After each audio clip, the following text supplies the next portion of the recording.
Welcome to our whispering series of historical speeches as a unique ASMR experience. For the best listening experience, please use headphones and adjust the volume. Enjoy and please subscribe to our channel. Franklin D. Roosevelt's Day of Infamy speech, delivered to Congress, Washington, D.C., December 8, 1941.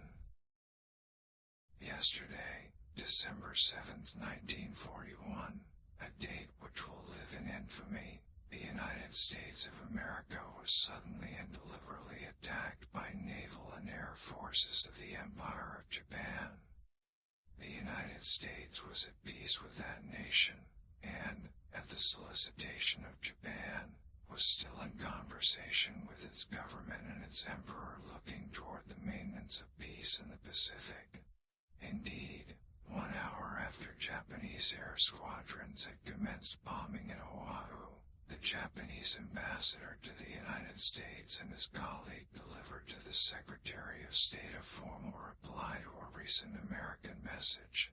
While this reply stated that it seemed useless to continue the existing diplomatic negotiations, it contained no threat or hint of war or armed attack. It will be recorded that the distance of Hawaii from Japan makes it obvious that the attack was deliberately planned many days or even weeks ago. During the intervening time, the Japanese government has deliberately sought to deceive the United States by false statements and expressions of hope for continued peace. The attack yesterday on the Hawaiian Islands has caused severe damage to American naval and military forces. Very many American lives have been lost. In addition, American ships have been reported torpedoed on the high seas between San Francisco and Honolulu. Yesterday, the Japanese government also launched an attack against Malaya. Last night, Japanese forces attacked Hong Kong. Last night, Japanese forces attacked Guam. Last night, Japanese forces attacked the Philippine Islands. Last night, the Japanese attacked Wake Island. This morning, the Japanese attacked Midway Island. Japan has, therefore, undertaken a surprise offensive extending throughout the Pacific area. The facts of yesterday speak for themselves. The people of the United States have already formed their opinions and well understand the implications to the very life and safety of our nation. As Commander-in-Chief of the Army and Navy, I have directed that all measures be taken for our defense. Always will we remember the character of the onslaught against us.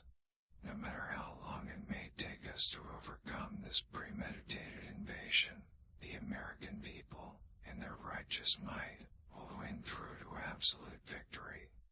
I believe I interpret the will of the Congress and of the people when I assert that we will not only defend ourselves to the uttermost, but will make very certain that this form of treachery shall never endanger us again.